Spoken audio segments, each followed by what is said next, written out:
ಶ್ರೀ ಗುರುಭ್ಯೋ ನಮಃ. ಹರಿ ಓಂ. ಅಸ್ಪೃಷ್ಟದೋಷಗಂಧಾಯ ಕಲ್ಯಾಣಗುಣಸಿಂಧವೇ ನಮೋ ನಮೋ ಭಕ್ತಮುಕ್ತಿ ದಾಯಿನೇ ಶೇಷಶಾಯಿನೇ ಶಮಯನ್ ಭವಸಂತಾಪಂ ರಮಯನ್ ಸಾಧು ಚಾತಕಾನ್ ಕೃಷ್ಣ ಮೇಘ ಕೃಪಾದೃಷ್ಟಿ ವೃಷ್ಟ್ಯಾ ಪುಷ್ಣಾತು ಮಾಮಪಿ. ಬುದ್ಧಿರ್ಬಲಂ ಯಶೋಧೈರ್ಯಂ ನಿರ್ಭಯತ್ವಂ ಅರೋಗತಾ ಅಜಾಡ್ಯಂ ವಾಕ್ಪಟುತ್ವಂಚ ಹನುಮತ್ಸ್ಮರಣಾತ್ ಭವೇತ್. ಅಭ್ರಮಂ ಭಂಗರಹಿತಂ ಅಜಡಂ ವಿಮಲಂ ಸದಾ ಆನಂದತೀರ್ಥಮತುಲಂ ಭಜೆ ತಾಪತ್ರಯಾಪಹಂ. ಯಸ್ಯ ವಾಕ್ ಕಾಮಧೇನುರ್ನಃ ಕಾಮಿತಾರ್ಥಾನ್ ಪ್ರಯಚ್ಛತಿ ಸೇವೇತಂ ಜಯಯೋಗೀಂದ್ರಂ ಕಾಮಬಾಣಚ್ಛಿದಂ ಸದಾ.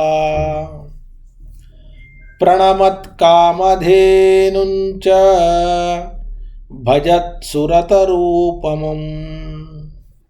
ಶ್ರೀಭಾವಬೋಧಕೃತ್ಪಾದ ಚಿಂತಾಮಣಿಮುಪಾಸ್ಮಹೇ. ಅರ್ಥಿಕಲ್ಪಿತಕಲ್ಪೋಯಂ ಪ್ರತ್ಯರ್ಥಿಗಜಕೇಸರಿ. ವ್ಯಾಸತೀರ್ಥಗುರುರ್ಭೂಯಾತ್ ಅಸ್ಮದಿಷ್ಟಾರ್ಥಸಿದ್ಧಯೇ. ಕಾಮಧೇನು ಯಥಾ ಪೂರ್ವಂ ಸರ್ವಾಭೀಷ್ಟಫಲಪ್ರದಾ ತಥಾ ಕಲೌ ವಾದಿರಾಜ ಶ್ರೀಪಾದೋ ಅಭೀಷ್ಟದಃ ಸತಾಂ. ಪೂಜ್ಯಾಯ ರಾಘವೇಂದ್ರಾಯ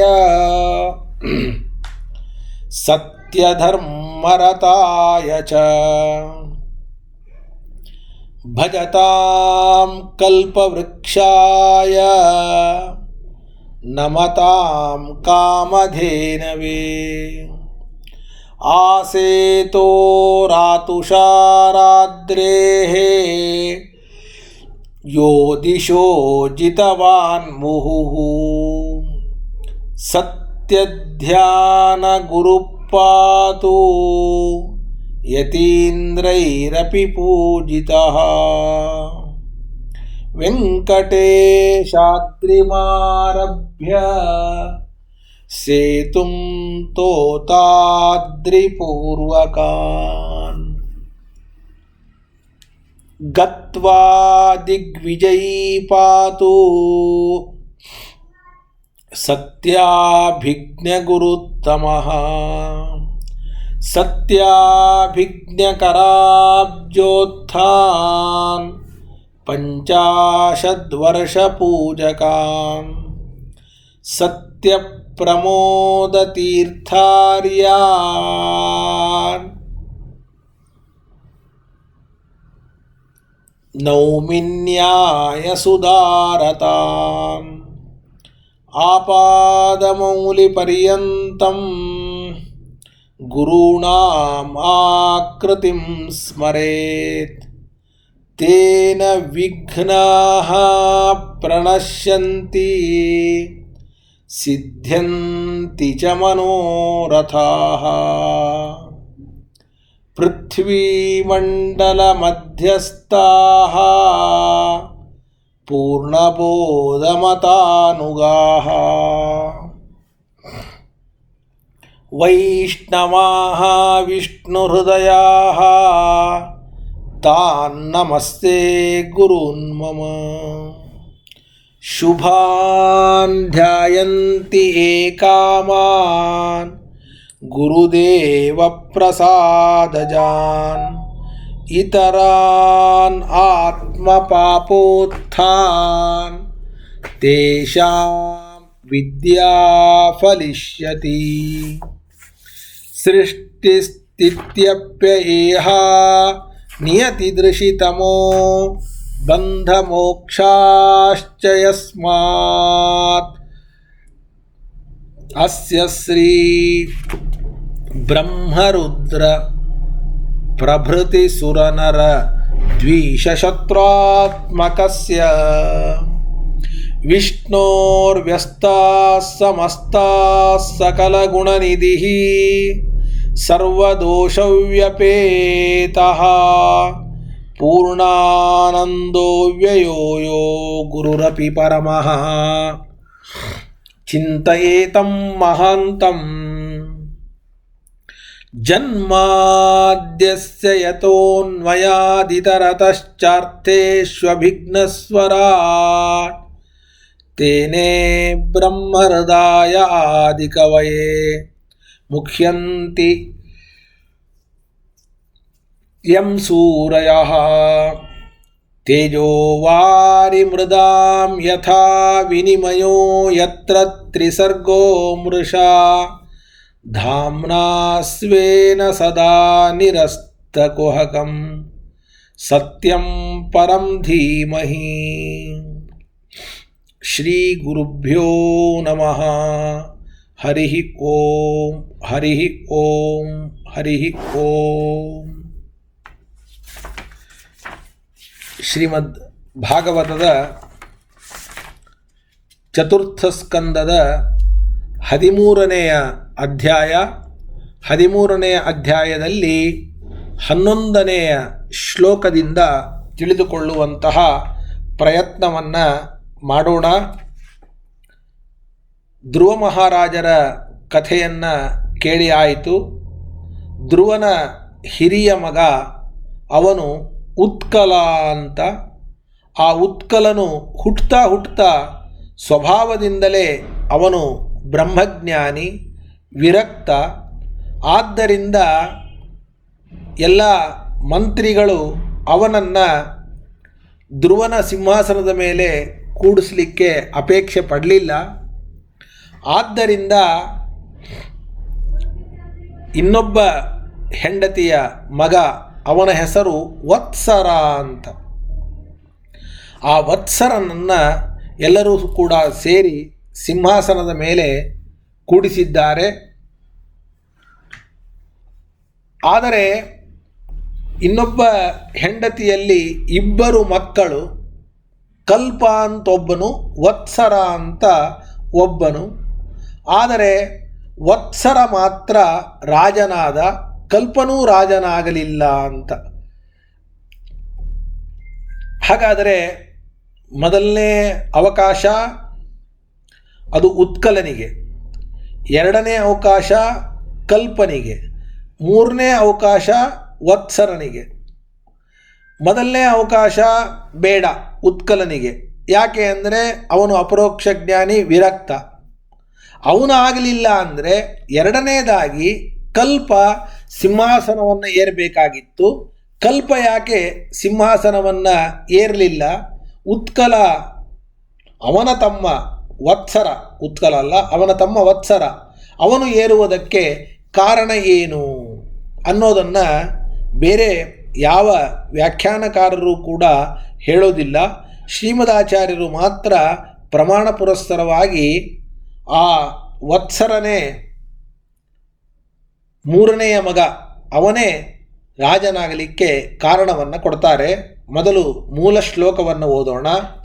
ಮತ್ವಾ ತಂ ಜಡಮುನ್ಮತ್ತಂ, ಮತ್ವಾ ತಂ ಜಡಮುನ್ಮತ್ತಂ ಕುಲವೃದ್ಧಾ ಸಮಂತ್ರಿಣಃ ಕುಲವೃದ್ಧಾ ಸಮಂತ್ರಿಣಃ ವತ್ಸರಂ ಭೂಪತಿಂ ಚಕ್ರುಃ ವತ್ಸರಂ ಭೂಪತಿಂ ಚಕ್ರುಃ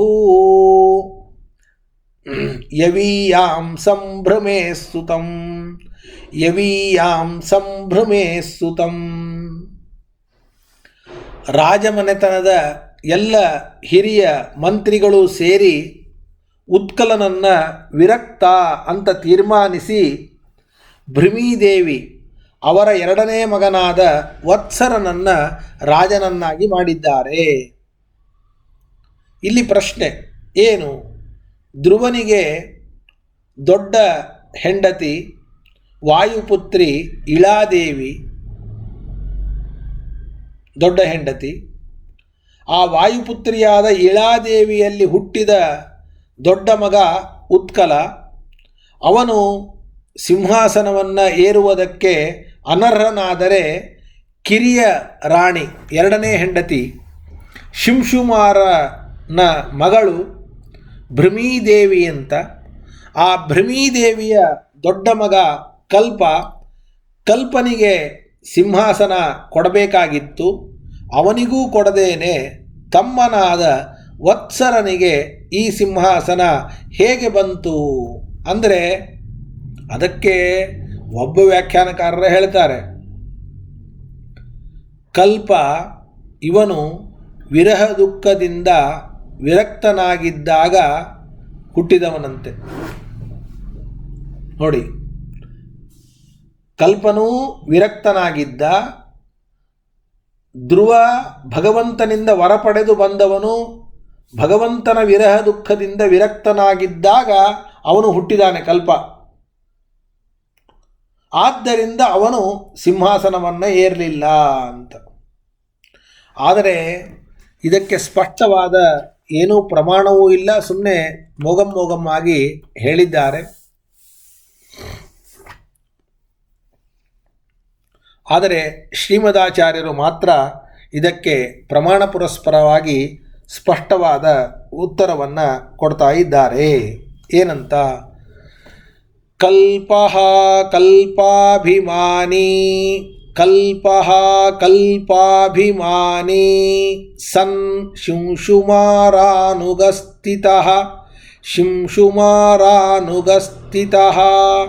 ವತ್ಸರೋ ರಾಜ್ಯಮಕರೋತ್ ವತ್ಸರೋ ರಾಜ್ಯಮಕರೋತ್ ಪಿತ್ರಾದತ್ತಂ ಮಹಾಬಲಃ ಪಿತ್ರಾದತ್ತಂ ಮಹಾಬಲಃ ಇತಿ ಬ್ರಾಹ್ಮೇ. ಕಲ್ಪನು ಕಲ್ಪಾಭಿಮಾನಿಯಾಗಿ ಅಂದರೆ ಕಲ್ಪ, ಒಂದು ಕಲ್ಪ ಎರಡು ಕಲ್ಪ ಅಂತೀವಲ್ಲ, ಕಾಲವನ್ನು ಹೇಳುವ ಶಬ್ದ. ಆ ಕಲ್ಪಕ್ಕೆ ಅಭಿಮಾನಿಯಾಗಿ ತನ್ನ ಅಜ್ಜನಾದಂತಹ ಶಿಂಶುಮಾರನ ಬಳಿಯಲ್ಲೇ ಇದ್ದಾನೆ. ಆದ್ದರಿಂದ ಅವನು ರಾಜನಾಗಲಿಲ್ಲ. ಅದಕ್ಕೆ ಅವನ ತಮ್ಮನಾದ ಮಹಾಬಲಿಷ್ಠನಾದ ವತ್ಸರನೇ ತಂದೆಯ ಸಿಂಹಾಸನವನ್ನು ಏರಿದ ಅಂತ ಬ್ರಹ್ಮಪುರಾಣದ ಮಾತನ್ನು ಕೊಟ್ಟು ಸಮರ್ಥನೆಯನ್ನು ಮಾಡ್ತಾ ಇದ್ದಾರೆ. ಚಕ್ರೇ ನಾರಾಯಣ ಸಾಕ್ಷಾತ್ ಕ್ಷಕ್ರೇ ನಾರಾಯಣ ಸಾಕ್ಷಾತ್ ಕಿಂಸ್ತುಘ್ನಃ ಕಲ್ಪಮಾತ್ಮಜಂ ಕಿಂಸ್ತುಘ್ನಃ ಕಲ್ಪಮಾತ್ಮಜಂ ಇತಿ ಪಾದ್ಮೇ.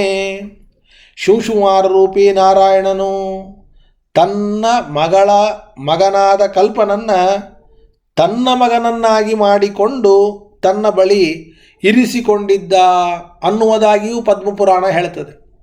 ಸಾಮಾನ್ಯವಾಗಿ ಯಾರಿಗೆ ಹೆಣ್ಣು ಮಕ್ಕಳು ಮಾತ್ರ ಇರ್ತಾರೆ, ಗಂಡು ಮಕ್ಕಳು ಇರೋದಿಲ್ಲ, ಅಂಥವರು ತಮ್ಮ ಹೆಣ್ಣು ಮಕ್ಕಳನ್ನು ಮದುವೆ ಮಾಡಿಕೊಡುವ ಸಂದರ್ಭದಲ್ಲಿ ಅವರಿಗೇನಾದರೂ ಕೂಡ ಗಂಡು ಮಗು ಒಂದು ಹುಟ್ಟಿದರೆ ಅದನ್ನು ನನಗೆ ಕೊಡು ಅಂತ ಕೇಳಿರ್ತಾನೆ. ತಾತನಿಗೆ ಮೊಮ್ಮಗ ದತ್ತುಪುತ್ರನಾಗಿ ಹೋಗುವುದು. ಹಾಗೆ ಶಿಂಶುಮಾರನು ಕೂಡ ತನ್ನ ಮಗಳಾದ ಭೃಮಿಯನ್ನು ಧ್ರುವನಿಗೆ ಕೊಟ್ಟ ನಂತರದಲ್ಲಿ ಆ ಭೃಮಿಯಲ್ಲಿ ಹುಟ್ಟಿದಂತಹ ಕಲ್ಪನನ್ನು ತನ್ನ ಮಗನನ್ನಾಗಿ ಮಾಡಿಕೊಂಡು ತನ್ನ ಬಳಿಯಲ್ಲೇ ಇಟ್ಕೊಂಡಿದ್ದಾನೆ. ಇದು ಪದ್ಮಪುರಾಣ ಸ್ಪಷ್ಟವಾಗಿ ತಿಳಿಸ್ತದೆ. ಆದ್ದರಿಂದ ಉತ್ಕಲನೂ ಸಿಂಹಾಸನವನ್ನು ಏರಲಿಲ್ಲ, ಕಲ್ಪನೂ ಸಿಂಹಾಸನವನ್ನು ಏರಲಿಲ್ಲ. ಅದಕ್ಕೆ ವತ್ಸರ ಸಿಂಹಾಸನವನ್ನು ಏರಿದ ಅಂತ ಸ್ಪಷ್ಟ ಮಾಡಿಕೊಳ್ಳಿ ಅಂತ ಹೇಳ್ತಾರೆ. ಬೇರೆ ವ್ಯಾಖ್ಯಾನಕಾರರು ಮೊದಲನೇ ಮಗ ಉತ್ಕಲ, ಎರಡನೇ ಮಗ ಕಲ್ಪ, ಮೂರನೇ ಮಗ ವತ್ಸರ ಅಂತ ಕ್ರಮ ಇರೋದು.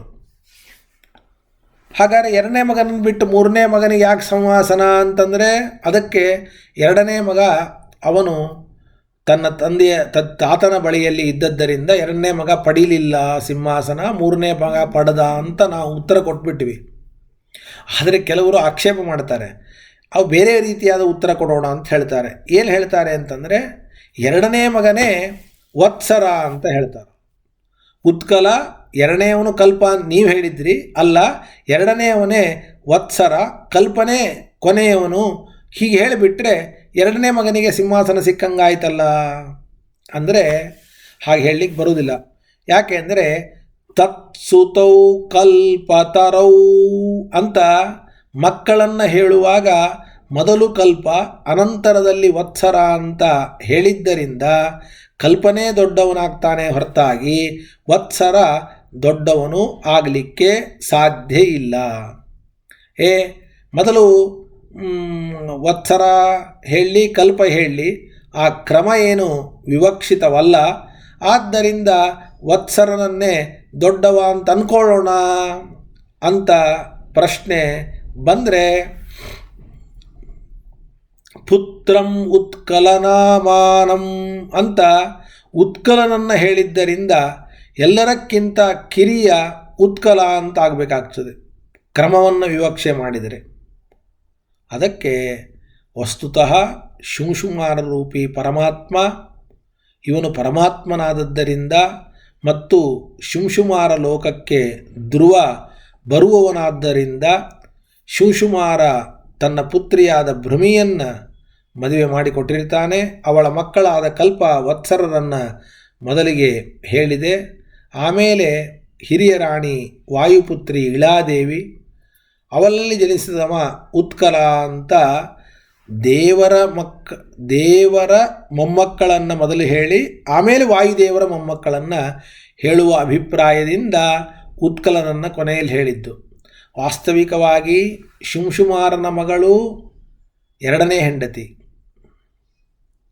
ಉಪಪತ್ನಿ ಅಂದರೆ ಕಿರಿಯ ರಾಣಿ. ವಾಯುದೇವರ ಮಗಳಾದ ಇಳಾದೇವಿ ಅವಳು ವಿಶೇಷವಾಗಿ ಹಿರಿಯ ರಾಣಿ. ಆದ್ದರಿಂದ ಉತ್ಕಲನೇ ದೊಡ್ಡವನು, ಕಲ್ಪನೆ ಎರಡನೆಯವನು, ವತ್ಸರನೇ ಮೂರನೆಯವನು ಅಂತ ಮೂರನೆಯವನಾದ ವತ್ಸರನಿಗೆ ಸಿಂಹಾಸನ ಅನ್ನೋದಕ್ಕೆ ಇದನ್ನೇ ಹೇಳಬೇಕು, ಬೇರೆ ಉತ್ತರವನ್ನು ಹೇಳಬಾರದು. ಇಲ್ಲಿಗೆ ಧ್ರುವನ ಸಾಕ್ಷಾತ್ ಮಕ್ಕಳ ಕಥೆಯನ್ನು ಮುಗಿಸಿ ಈ ಧ್ರುವ ಚಕ್ರವರ್ತಿಯೇ ಈ ಧ್ರುವ ಮಹಾರಾಜನ ವಂಶದಲ್ಲಿಯೇ ಮುಂದೆ ಬರುವಂತಹ ಕೆಲವು ರಾಜರುಗಳ ಇವರ ಸಂತತಿಯ ಬಗ್ಗೆ ಕಥೆಯನ್ನು ಭಾಗವತ ಮುಂದುವರಿಸ್ತದೆ. ಅಂಗರಾಜ ಅಂತ ಒಬ್ಬ ರಾಜ ಇವನ ವಂಶದಲ್ಲಿ, ಧ್ರುವನ ವಂಶದಲ್ಲಿ ಮುಂದೆ ಬರುವವನು. ಆ ಅಂಗರಾಜ ಒಂದು ದೊಡ್ಡದಾದ ಅಶ್ವಮೇಧ ಯಾಗವನ್ನು ಹಮ್ಮಿಕೊಳ್ತಾನೆ. ಅಶ್ವಮೇಧ ಯಾಗದಲ್ಲಿ ದೇವತೆಗಳು ಅವನ ಹವಿರ್ಭಾಗವನ್ನು ಸ್ವೀಕಾರ ಮಾಡಲ್ಲ. ಅವನು ಹವಿಸ್ಸನ್ನು ಕೊಟ್ಟರೂ ಕೂಡ ಹವಿಸ್ಸನ್ನು ಸ್ವೀಕಾರ ಮಾಡೋದಿಲ್ಲ. ಆಗ ಅಂಗರಾಜನಿಗೆ ಭಯ ಆಗ್ತದೆ, ನಾನು ಯಜ್ಞದಲ್ಲಿ ಹವಿಸ್ಸನ್ನು ಕೊಟ್ಟರೂ ಕೂಡ ಸ್ವೀಕಾರವನ್ನು ಮಾಡ್ತಾ ಇಲ್ಲಲ್ಲ, ಇದಕ್ಕೆ ಕಾರಣ ಏನು ಅಂತ ಅಲ್ಲಿರತಕ್ಕಂತಹ ಋಷಿಮನಿಗಳಿಗೆ ಕೇಳ್ತಾನೆ. ಅದಕ್ಕೆ ಅಂಗರಾಜ, ನೋಡಪ್ಪ, ನಿನಗೆ ಮಕ್ಕಳಿಲ್ಲ, ಯಾರಿಗೆ ಮಕ್ಕಳಿಲ್ಲವೋ ಅಂಥವರ ಹವಿಸ್ಸನ್ನು ದೇವತೆಗಳು ಸ್ವೀಕಾರ ಮಾಡೋದಿಲ್ಲ ಅಂತ ಹೇಳಿಬಿಡ್ತಾರೆ ಮುನಿಗಳು. ಮಕ್ಕಳಾಗದೇ ಇರಲಿಕ್ಕೆ ಏನು ಕಾರಣ ಅಂದರೆ ಯಾವುದೋ ಒಂದು ಪ್ರತಿಬಂಧಕ ಇದೆ. ಈ ಜನ್ಮದಲ್ಲಿ ಪ್ರತಿಬಂಧಕ ಇಲ್ಲದೇ ಇದ್ದರೂ ಕೂಡ ಜನ್ಮಾಂತರದಲ್ಲಿ ಒಂದು ಪ್ರತಿಬಂಧಕ ಅಂತನ್ನತಕ್ಕಂಥದ್ದು ಇದೆ. ಅದು ಪಾಪರೂಪವಾದ ಪ್ರತಿಬಂಧಕ. ಆ ಪಾಪ ಎಲ್ಲಿಯವರೆಗೂ ಹೋಗೋದಿಲ್ಲವೋ ಅಲ್ಲಿಯವರೆಗೂ ನಿನಗೆ ಮಕ್ಕಳಾಗೋದಿಲ್ಲ. ಎಲ್ಲಿಯವರೆಗೂ ಮಕ್ಕಳಾಗೋದಿಲ್ಲವೋ ಅಲ್ಲಿಯವರೆಗೂ ನಿನ್ನ ಯಜ್ಞದ ಹವಿಸ್ಸನ್ನು ದೇವತೆಗಳು ಸ್ವೀಕಾರ ಮಾಡೋದಿಲ್ಲ. ಅದಕ್ಕೆ ನೀನು ಪುತ್ರಕಾಮೇಷ್ಟಿ ಯಾಗವನ್ನು ಮಾಡು. ಪುತ್ರಕಾಮೇಷ್ಟಿ ಯಾಗವನ್ನು ಮಾಡು, ಆಗ ನಿನಗೆ ಮಕ್ಕಳು ಹುಟ್ಟುತ್ತಾರೆ. ನೀನು ಒಳ್ಳೆಯ ಒಂದು ಯಜ್ಞ ಮಾಡೋದಕ್ಕೆ ಅರ್ಹತೆಯನ್ನು ಪಡೀತೀಯ. ಆಗ ದೇವತೆಗಳು ನಿನ್ನ ಅಶ್ವಮೇಧ ಯಾಗದ ಹವಿಸ್ಸನ್ನು ಸ್ವೀಕಾರ ಮಾಡ್ತಾರೆ. ಇಲ್ಲದೇ ಇದ್ದರೆ ಸ್ವೀಕಾರ ಮಾಡೋದಿಲ್ಲ. ಯಾಗವನ್ನು ಮಾಡದೇ ಇದ್ದರೆ ಸ್ವರ್ಗಪ್ರಾಪ್ತಿಯೂ ಕೂಡ ಇಲ್ಲ ಅಂತ ಹೇಳ್ತಾರೆ. ಈ ಎಲ್ಲ ಮಾತುಗಳನ್ನು ಕೇಳಿದಾಗ ಸಾಮಾನ್ಯವಾಗಿ ನಮಗೆ ಒಂದು ಪ್ರಶ್ನೆ ಬರ್ತದೆ. ಆ ಪ್ರಶ್ನೆಗೆ ಶ್ರೀಮದಾಚಾರ್ಯರು ತುಂಬ ಸುಂದರವಾದ ಉತ್ತರವನ್ನು ಕೊಟ್ಟಿದ್ದಾರೆ. ಮಕ್ಕಳಿಲ್ಲದವರು ಮತ್ತು ಯಜ್ಞಯಾಗಾದಿಗಳನ್ನು ಮಾಡಿದರೆ ಅದಕ್ಕೇನೂ ಪ್ರಯೋಜನ ಇಲ್ಲ, ದೇವತೆಗಳು ಹವಿಸ್ಸನ್ನೇ ಸ್ವೀಕಾರ ಮಾಡೋದಿಲ್ಲ ಅಂತಾದರೆ ಆಗ ಹಾಗಾದರೆ ಸಂಧ್ಯಾವಂದನೆ, ದೇವರ ಪೂಜೆ, ಯಜ್ಞ, ಯಾಗ ಇದು ಮಕ್ಕಳಿದ್ದವರಿಗೆ ಮಾತ್ರ. ಮಕ್ಕಳಿಲ್ಲದವರಿಗೆ ಮಾಡಿದರೂ ಫಲ ಆಗೋದಿಲ್ಲ ಅಂದಮೇಲೆ ಮಾಡೋದೇ ಬೇಡ. ಹಾಗಾದರೆ ಅವರಿಗೆ ಸ್ವರ್ಗಾದಿ ಲೋಕಗಳೇ ಇಲ್ಲವೇ, ಗತಿಯೇ ಇಲ್ಲವೇ? ವೇದವೂ ಕೂಡ ಹೇಳ್ತದೆ ಅಪುತ್ರಸ್ಯ ಗತಿರ್ನಾಸ್ತಿ ಅಂತ. ಮಕ್ಕಳಿಲ್ಲದವರಿಗೆ ಗತಿ ಇಲ್ಲ ಅಂತ. ಹಾಗಾದರೆ ಮಕ್ಕಳಿಲ್ಲದವರಿಗೆ ಗತಿ ಇಲ್ಲ ಅಂತ ಅನ್ನೋದೇ ಸತ್ಯವಾಗಿದ್ದರೆ ಮಕ್ಕಳಿಲ್ಲದವರು ಯಾವ ಸತ್ಕರ್ಮವನ್ನು ಮಾಡಿದರೂ ಕೂಡ ಅವರಿಗೆ ಪುಣ್ಯ ಇಲ್ಲ ಅಂತಂದರೆ ಇದು ಅಷ್ಟು ಸರಿ ಕಾಣೋದಿಲ್ಲ.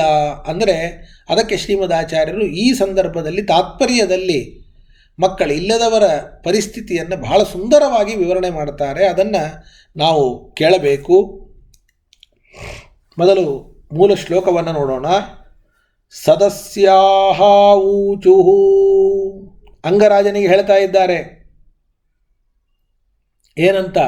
ಅಶ್ವಮೇಧ ಯಾಗ ಮಾಡಿದ್ದೀಯಪ್ಪ ನೀವು, ನರದೇವೇಹ ಭವತೋ ನರದೇವೇಹ ಭವತೋ ನಾವದ್ಯಂ ಹಿ ಮನಾಕ್ ಸ್ಥಿತಂ ನಾವದ್ಯಂ ಹಿ ಮನಾಕ್ ಸ್ಥಿತಂ ಅಸ್ತೇಕಂ ಪ್ರಾಕ್ತನಮಘಂ ಅಸ್ತೇಕಂ ಪ್ರಾಕ್ತನಮಘಂ ಯದಿ ಹೇ ದೃಕ್ತ್ವಮಪ್ರಜಃ ಯದಿ ಹೇ ದೃಕ್ತ್ವಮಪ್ರಜಃ. ರಾಜ ಅಂಗನೇ, ನೀನು ಈ ಜನ್ಮದಲ್ಲಿ ಬಹಳ ಒಳ್ಳೆಯವನು, ಸಜ್ಜನ, ಒಂದೂ ತಪ್ಪು ಮಾಡದೇ ಇರಬಹುದು. ಆದರೆ ಇಂತಹ ಧರ್ಮಿಷ್ಠನಾದ ನೀನು ಸಂತಾನರಹಿತನಾಗಿದ್ದೀಯಾ ಅಂತಂದರೆ ಅದಕ್ಕೆ ಪೂರ್ವಜನ್ಮದಲ್ಲಿ ಯಾವುದೋ ಒಂದು ಪಾಪ ಮಾಡಿರ್ತೀಯಾ. ಬಾಲಹತ್ಯೆ ಅಥವಾ ಬಾಲಕರಿಗೆ ಕಿರುಕುಳ ಕೊಡೋದು, ಇಂತಹ ಬಾಲಹತ್ಯೆಯಂತಹ ಮಹಾಪಾಪ ಮಾಡಿದ್ದರೆ ಆ ಪಾಪ ಪ್ರತಿಬಂಧಕವಾಗಿ ನಿನ್ನನ್ನು ಕಾಡ್ತಾ ಈ ಜನ್ಮದಲ್ಲಿ ಮಕ್ಕಳಾಗದೇ ಇದ್ದಂತೆ ಮಾಡಿದೆ. ತಥಾ ಸಾಧಯ ಭದ್ರಂತೆ ತಥಾ ಸಾಧಯ ಭದ್ರಂತೆ ಆತ್ಮಾನಂ ಸಪ್ರಜಂ ನೃಪ ಆತ್ಮಾನಂ ಸಪ್ರಜಂ ನೃಪ ಇಷ್ಟಸ್ತೆ ಪುತ್ರಕಾಮಸ್ಯ ಇಷ್ಟಸ್ತೆ ಪುತ್ರಕಾಮಸ್ಯ ಪುತ್ರಂ ದಾಸ್ಯತಿ ಯಜ್ಞಭುಕ ಪುತ್ರಂ ದಾಸ್ಯತಿ ಯಜ್ಞಭುಕ. ಆದ್ದರಿಂದ ರಾಜನೇ, ನೀನು ಈಗ ಸಂತಾನವನ್ನು ಪಡೆಯಲೇಬೇಕು. ಸಂತಾನ ಪಡೆಯೋದಕ್ಕೆ ತಕ್ಕ ಪ್ರಯತ್ನವನ್ನು ಮಾಡು. ಪುತ್ರಕಾಮಿಯಾಗಿದ್ದರೆ ಪುತ್ರಕಾಮೇಷ್ಟಿ ಯಾಗವನ್ನು ಮಾಡು. ಯಾಗ ಮಾಡಿದರೆ ಆಗ ಪರಮಾತ್ಮ ನಿನಗೆ ಪುತ್ರನನ್ನು ಅನುಗ್ರಹಿಸ್ತಾನೆ. ಆಗ ನೀನು ಮತ್ತೆ ಯಾಗವನ್ನು ಮಾಡಿದರೆ ದೇವತೆಗಳು ನಿನ್ನ ಹವಿಸ್ಸನ್ನು ಸ್ವೀಕಾರ ಮಾಡ್ತಾರೆ. ಯಥಾ ಸ್ವಭಾಗದೇಯಾನಿ ಯಥಾ ಸ್ವಭಾಗದೇಯಾನಿ ಗೃಹಿಷ್ಯಂತಿ ದಿವೌಕಸಃ ಗೃಹಿಷ್ಯಂತಿ ದಿವೌಕಸಃ ಯದ್ಯಜ್ಞಪುರುಷಃ ಸಾಕ್ಷಾತ್ ಯದ್ಯಜ್ಞಪುರುಷಃ ಸಾಕ್ಷಾತ್ ಅಪತ್ಯಾಯ ಹರಿರ್ವೃತಃ ಅಪತ್ಯಾಯ ಹರಿರ್ವೃತಃ. ಸಾಕ್ಷಾತ್ ಯಜ್ಞಪುರುಷನಾದ ಪರಮಾತ್ಮನನ್ನೇ ಸಂತತಿಗಾಗಿ ನೀನು ಪ್ರಾರ್ಥನೆ ಮಾಡಿದರೆ ನಿನಗೆ ಮಕ್ಕಳಾಗುವುದು ನಿಶ್ಚಿತ. ಆದ್ದರಿಂದ ನೀನು ಮಕ್ಕಳಾಗಿದೆ ಅಂತ ನೀ ಮಕ್ಕಳಾಗೇ ಆಗತ್ತೆ ಅಂತ ನಿಶ್ಚಯದಿಂದ ಮಾಡು. ದೇವತೆಗಳು ನಿನ್ನ ಹವಿರ್ಭಾಗವನ್ನು ಸ್ವೀಕಾರ ಮಾಡ್ತಾರೆ ಅಂತ. ಹೀಗೆ 31, 32, 33 ಶ್ಲೋಕದ ಅಭಿಪ್ರಾಯವನ್ನು ನಾವು ತಿಳ್ಕೊಂಡ್ವಿ. ಆದರೆ ಇದರಿಂದ ಈಗಾಗಲೇ ಹೇಳಿದಂತೆ ಪುತ್ರರು ಇಲ್ಲದವರು ಸತ್ಕರ್ಮ ಮಾಡಿದರೂ ದೇವತೆಗಳು ಸ್ವೀಕರಿಸೋದಿಲ್ಲ, ಅದರಿಂದ ಅವರಿಗೆ ಸದ್ಗತಿ ಇಲ್ಲ ಅಂತ ಹೇಳಿದಂತೆ ಕಾಣ್ತದೆ. ಅಷ್ಟು ಮಾತ್ರ ಅಲ್ಲ, ನಾಪುತ್ರಸ್ಯ ಲೋಕೋಸ್ತಿ ಅಂತ ಶ್ರುತಿಯೂ ಕೂಡ ಮಕ್ಕಳಲ್ಲದವರಿಗೆ ಸದ್ಗತಿ ಇಲ್ಲ ಅಂತ ಹೇಳಿದ್ದಾರೆ.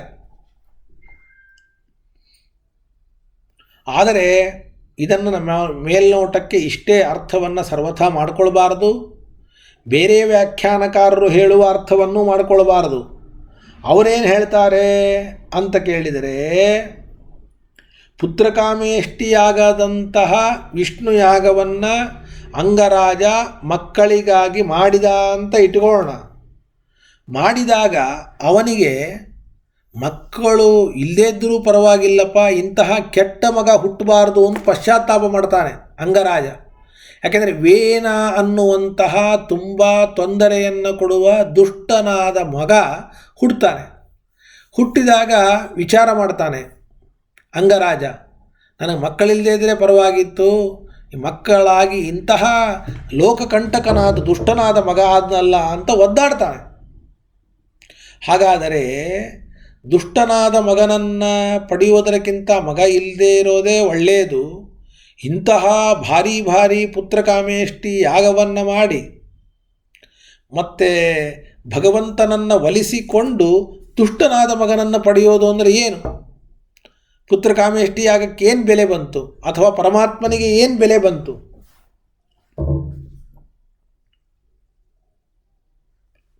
ಅದಕ್ಕೆ ಅವರು ಕೊಡೋ ಉತ್ತರ ನೋಡಿ, ಇಲ್ಲ, ಅಧಾರ್ಮಿಕನಾಗಿರಲಿ ಮತ್ತು ದುಷ್ಟ ಮಗ ಹುಟ್ಟಿರಲಿ, ಆ ಹುಟ್ಟಿದ್ದರಿಂದಲೇ ಅಂಗರಾಜನಿಗೆ ವೈರಾಗ್ಯ ಬಂತಂತೆ. ಮಗನ ದುಷ್ಟತನವೇ ವೈರಾಗ್ಯಕ್ಕೆ ಕಾರಣವಾದದ್ದರಿಂದ ದುಷ್ಟನಾದ ಮಗ ಹುಟ್ಟಿದ್ದೇ ಸರಿ ಹೋಯಿತು. ಅಕಸ್ಮಾತ್ ಒಳ್ಳೆಯ ಮಗ ಹುಟ್ಟಿದ್ದ ಅಂದರೆ ವೈರಾಗ್ಯ ಬರ್ತಾ ಇರಲಿಲ್ಲ ಅನ್ನುವಂತೆ ಬೇರೆ ವ್ಯಾಖ್ಯಾನಕಾರರು ವ್ಯಾಖ್ಯಾನವನ್ನು ಮಾಡ್ತಾರೆ. ಅಷ್ಟೇ ಅಲ್ಲದೆ ಪೃಥ್ವಿಗೆ ಜನ್ಮವನ್ನು ಕೊಟ್ಟಿದ್ದಾನೆ. ಎಂತಹ ಮಗ, ಎಂತಹ ತಂದೆ! ವೇನನಿಗೆ ಮಗ ಪೃಥು, ವೇನನಿಗೆ ತಂದೆ ಅಂಗ. ತಂದೆಯಾದ ಅಂಗರಾಜನಿಗೆ ವೈರಾಗ್ಯವನ್ನು ಕೊಟ್ಟ. ಇಡೀ ಪೃಥ್ವಿಗೆ ಸೌಖ್ಯವನ್ನು ಕೊಡ್ತಕ್ಕಂತಹ ಪೃಥ್ವಿಗೆ ಜನ್ಮ ಕೊಟ್ಟ.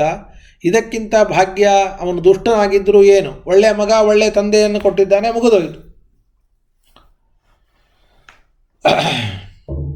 ಆದರೆ ಈ ರೀತಿಯಾಗಿ ವ್ಯಾಖ್ಯಾನ ಮಾಡತಕ್ಕಂಥದ್ದು ಯಾವ ಕಾರಣಕ್ಕೂ ಕೂಡ ಸರಿಯಲ್ಲ. ತಂದೆಯ ವೈರಾಗ್ಯಕ್ಕಾಗಿಯೇ ವೇನ ಒಂದು ವೇಳೆ ಕೆಲಸ ಮಾಡಿದರೆ, ತಂದೆ ವೈರಾಗ್ಯಕ್ಕೆ ಮಾಡಿದಾನ ಅವನು ದುಷ್ಟ ಸ್ವಭಾವ, ಅಸುರ ಸ್ವಭಾವ, ಕೆಟ್ಟ ಸ್ವಭಾವ, ಅದಕ್ಕೆ ಮಾಡಿದ್ದಾನೆ ಹೊರತಾಗಿ ತಂದೆಗೆ ವೈರಾಗ್ಯ ಬರಲಿ ಅಂತ ಮಾಡಿಲ್ಲ.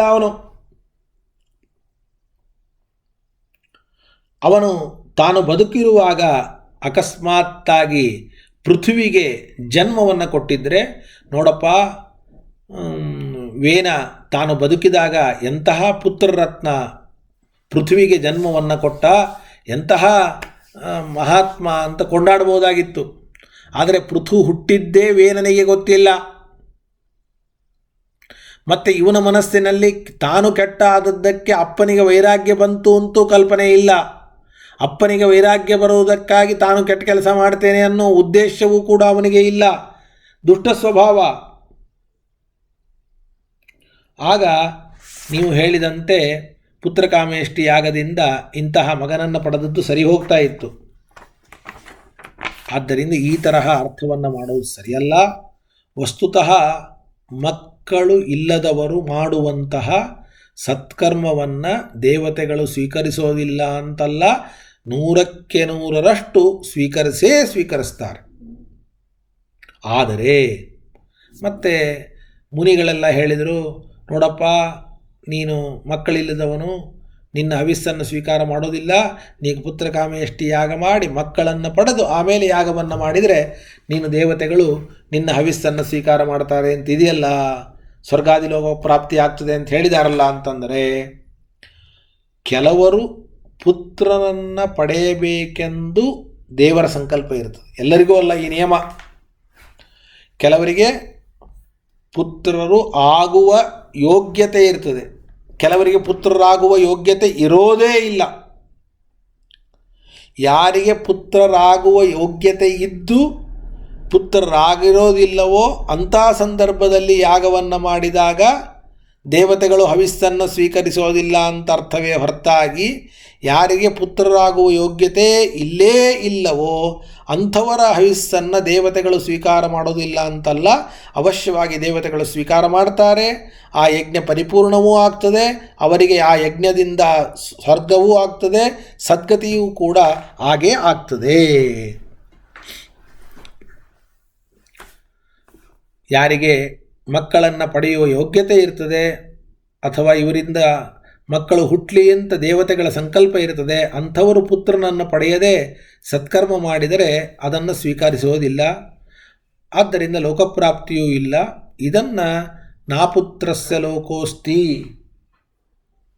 ಅನ್ನುವಂತಹ ಶ್ರುತಿ ಹೇಳ್ತಾ ಇದೆ ಹೊರತು ಎಲ್ಲರೂ ಪುತ್ರರನ್ನು ಪಡೆಯಲೇಬೇಕು ಅಂತ ಅಲ್ಲ. ನೋಡಿ, ಇಂತಹ ವಿಷಯವನ್ನು ಎಷ್ಟೋ ಜನರಿಗೆ ಈ ಸಮಸ್ಯೆ ಇರ್ತದೆ. ಆದರೆ ವಾಮನದ ಪುರಾಣ ಮಾತನ್ನು ಆಚಾರ್ಯರು ಕೊಟ್ಟು ಸಮರ್ಥನೆಯನ್ನು ಮಾಡ್ತಾರೆ. ಅನಪತ್ಯೋಪಿ ಸದ್ಧರ್ಮ ಲೋಕಜಿತ್ನಾತ್ರ ಸಂಶಯ ದೇವೈಸ್ತು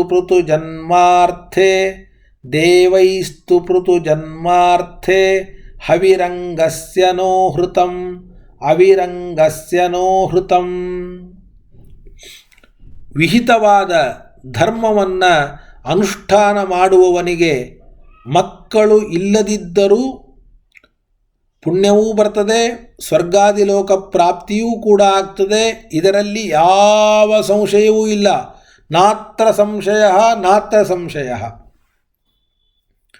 ಆದರೆ ಪ್ರಕೃತ ಅಂಗರಾಜನ ವಿಷಯ ತಗೊಂಡ್ರೆ, ದೇವತೆಗಳು ಅಂಗರಾಜನ ಯಜ್ಞದಲ್ಲಿ ಭಾಗವನ್ನು ಯಾಕೆ ಸ್ವೀಕಾರ ಮಾಡಲಿಲ್ಲ ಅಂತಂದರೆ, ಪೃಥುವಿನ ಜನ್ಮವಾಗಬೇಕು, ಪೃಥುವಂತಹ ಪರಮ ಭಗವದ್ಭಕ್ತನ ಜನ್ಮವಾಗಬೇಕು ಅಂತ ದೇವತೆಗಳ ಸಂಕಲ್ಪವಿತ್ತು.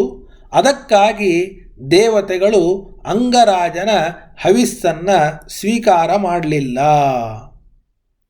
ಅಕಸ್ಮಾತ್ ಸ್ವೀಕಾರ ಮಾಡಿಬಿಟ್ಟಿದ್ರೆ ಆಗ ಅಂಗರಾಜ ಪುತ್ರಕಾಮೇಷ್ಟಿ ಯಾಗವನ್ನು ಮಾಡ್ತಾ ಇರಲಿಲ್ಲ, ಪೃಥುವಿನ ಜನ್ಮ ಆಗ್ತಾನೇ ಇರಲಿಲ್ಲ. ಅಲ್ಲರಿ, ಪುತ್ರಕಾಮೇಷ್ಟಿ ಯಾಗವನ್ನು ಅಂಗರಾಜ ಮಾಡಿದಾಗ ಪೃಥು ಎಲ್ಲಿ ಹುಟ್ಟಿದ್ದಾನೆ? ಹುಟ್ಟೇ ಇಲ್ಲಲ್ಲ. ಹುಟ್ಟಿದ್ದು ವೇನನಂತಹ ದುಷ್ಟ. ಮತ್ತೆ ವೇನನಂತಹ ದುಷ್ಟ ಮಗ ಹುಟ್ಟಿದಾಗ ನೀವು ಪೃಥು ಅನ್ನುವಂತಹ ಮಗ ಹುಟ್ಟಬೇಕು ಅಂತ ದೇವತೆಗಳ ಸಂಕಲ್ಪ ಇತ್ತು. ಅದಕ್ಕೆ ದೇವತೆಗಳು ಅಂಗರಾಜನ ಯಜ್ಞದಲ್ಲಿ ಹವಿಸ್ಸನ್ನು ಸ್ವೀಕಾರ ಮಾಡಲಿಲ್ಲ ಅಂತಂತ ಇದ್ದೀರಿ. ನೋಡಿದರೆ ಹುಟ್ಟಿದ್ಯಾರು? ವೇನ, ಮಹಾದುಷ್ಟ. ಪೃಥು ಹುಟ್ಟೇ ಇಲ್ಲಲ್ಲ ಅಂತ ಯಾರಾದರೂ ಪ್ರಶ್ನೆಯನ್ನು ಮಾಡ್ಬೋದು. ಅಂತಹ ದುಷ್ಟನಾದ ಮಗ ಯಾಕೆ ಹುಟ್ಟಿದ ಅಂದರೆ, ಅಂಗರಾಜ ಜನ್ಮಾಂತರದಲ್ಲಿ ಮಹಾಪಾಪ ಮಾಡಿದ್ದ. ಮಕ್ಕಳು ಹುಟ್ಟಬಾರದು ಅನ್ನೋದಕ್ಕೇನು ಪಾಪ ಬೇಕೋ ಆ ಪಾಪವನ್ನು ಮಾಡಿದ್ದ, ಬಾಲಹತ್ಯ.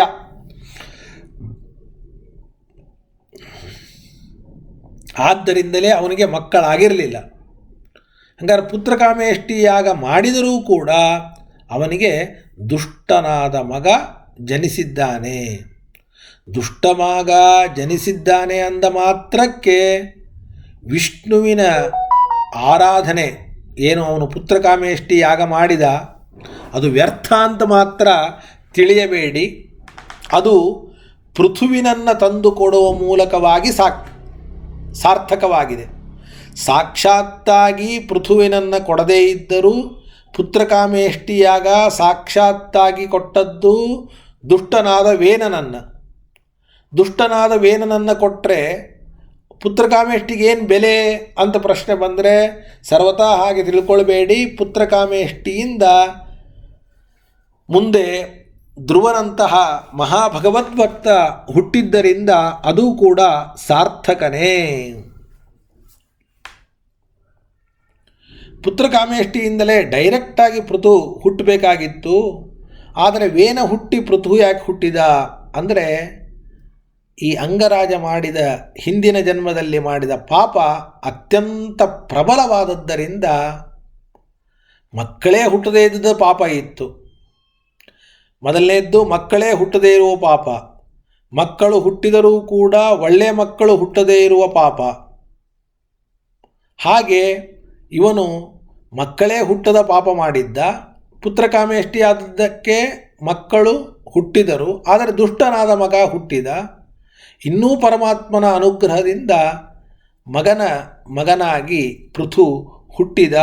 ಆದ್ದರಿಂದ ಹಿಂದಿನ ಪಾಪ ಪ್ರಬಲವಾದದ್ದರಿಂದ ಮೊದಲಿಗೆ ಪೃಥುವಿನ ಜನ್ಮ ಆಗಲಿಲ್ಲ, ವಿಳಂಬ ಆಯಿತು ಅಂತ ವಾಮನದ ಪುರಾಣ ನೋಡಿ. ಆಚಾರ್ಯರು ವಾಮನ ಪುರಾಣ ಇವೇ ಮೊದಲಾದ ಪುರಾಣಗಳ ಮಾತನ್ನು ಕೊಟ್ಟು ಮತ್ತು ಭಾಗವತದ ಶ್ಲೋಕವನ್ನು ಸಮರ್ಥನೆ ಮಾಡ್ತಾರೆ ಅಂದರೆ ಸಾಮಾನ್ಯ ಅಲ್ಲ. ಅನಪತ್ಯತ್ವ ಕರ್ಮಾಸೌ ಬಾಲಹತ್ಯಾಕೃತೆ ಪುರ ಅತೋ ದುಷ್ಟೋ ಅಭವತ್ ಪುತ್ರಃ ಇಷ್ಟೋ ವಿಷ್ಣುರಥ ಪ್ರಭುಃ ಇತಿ ವಾಮನೇ.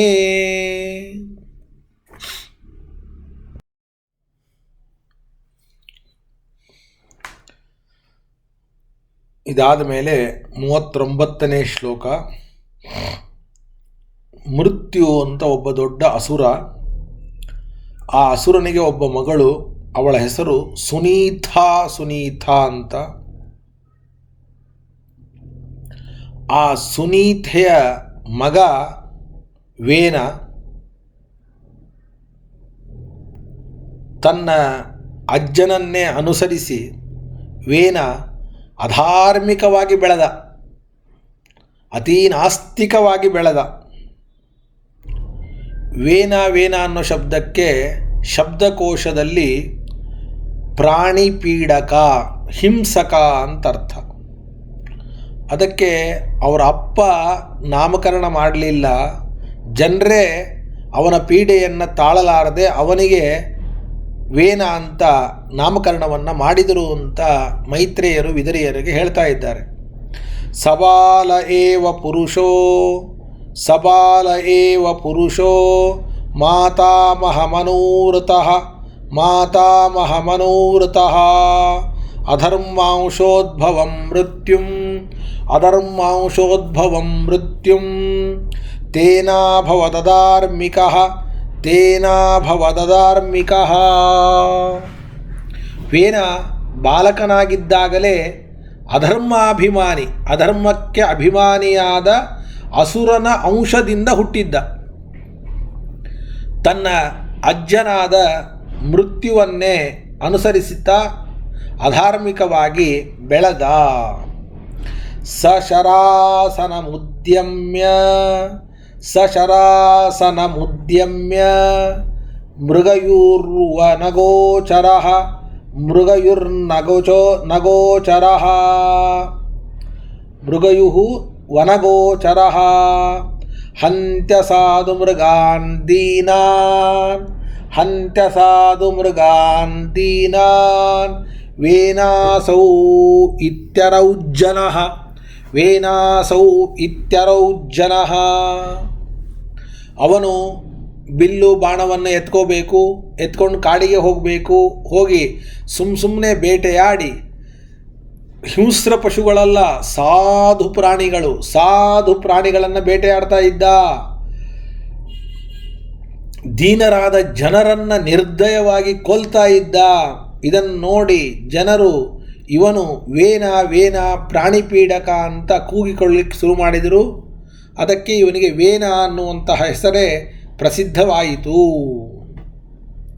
ಆಚಾರ್ಯರು ಈ 2 ಶ್ಲೋಕಕ್ಕೆ ತಾತ್ಪರ್ಯವನ್ನು ಬರೆಯುವ ಪ್ರಸಂಗ ಏನಿತ್ತು ಅಂತಂದರೆ, ಮೃತ್ಯು ದೇವತೆ ಬೇರೆ, ಮೃತ್ಯು ಎಂಬುವಂತಹ ಅಸುರ ಬೇರೆ. ಮೃತ್ಯು ಎಂಬುವಂತಹ ದೇವತೆ ಅವನು ಅಧರ್ಮಾಭಿಮಾನಿ ಅಸುರನ ಅಂಶ ಸಂಭೂತ ಅಂತ ನೀವು ಹೇಗೆ ಹೇಳಿದಿರಿ ಅಂತ ಪ್ರಶ್ನೆ ಬಂದರೆ, ನಾವು ಮೃತ್ಯು ದೇವತೆಯನ್ನು ಅಧರ್ಮಾಭಿಮಾನಿ ಅಸುರನ ಅಂಶ ಸಂಭೂತ ಅಂತ ಹೇಳೇ ಇಲ್ಲ. ಹಾಗಾದರೆ ಮೃತ್ಯುದೇವತೆ ಅವನು ಬೇರೆ ಇದ್ದಾನೆ, ಅಸುರ ಬೇರೆ ಇದ್ದಾನೆ. ಒಂದೇ ಹೆಸರಿನ ದೇವತೆಯೂ ಇರ್ತಾರೆ, ಒಂದೇ ಹೆಸರಿನ ಅಸುರರೂ ಇರ್ತಾರೆ. ಕಪಿಲ ಪರಮಾತ್ಮನೂ ಇದ್ದಾನೆ, ಅಸುರನೂ ಕೂಡ ಇದ್ದಾನೆ. ಹಾಗೆ ಮೃತ್ಯು ಅಂತ ದೇವತೆಯೂ ಇದ್ದಾನೆ, ಮೃತ್ಯು ಅಂತ ಅಸುರನೂ ಕೂಡ ಇದ್ದಾನೆ. ಅದನ್ನೇ ಆಚಾರ್ಯರು ಹೇಳ್ತಾರೆ, ಮೃತ್ಯುರ್ದೇವೋ ಯಮಭ್ರಾತ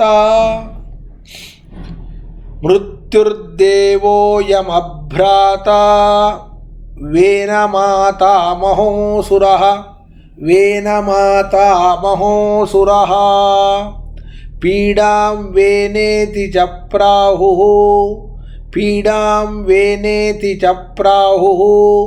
ವೇನೋಸೌ ಪೀಡನಾದಭೂತ್